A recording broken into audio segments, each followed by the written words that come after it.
নিয়ে দেখ কত বড় একটা মাছ, 5-6 কিলো ওয়েট আমি জানতাম যে এটা নিয়ে ধরো। আর এখানে দেখো কি করে দেখেছো, দেখো পাকামো করছে কি রে তোরা। মাছ বালতিতে না পড়ে ওখানে নৌকায় রয়েছে। মাছটাকে একটু জল দিতে, মাছটা নিয়ে ওরা তা আবার মাছ সহ জলে কেউ চুবায়। তাদেরকে নিয়ে দেখ, নিয়ে দেখ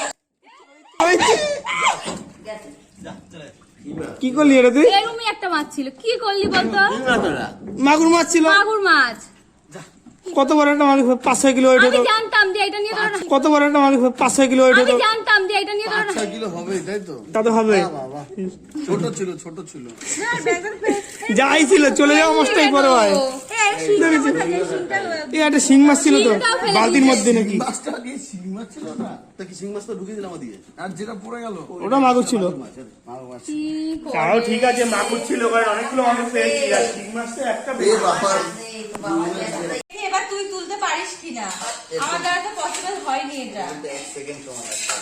দেখি তোর কথা, তাতে তোল বালতির মধ্যে দেখে দে। এখনো বশ করে ফেলেছে, একটু নড়তে পারবে না। কি জানতাম কালা জাদু করেছে। কি বশ করতে পারি? হ্যাঁ ওকে বশ করে নিয়েছি। একটা কাটা খা, বস করা বেরিয়ে যাবে। তাড়াতাড়ি রাখ না তো বালতির মধ্যে।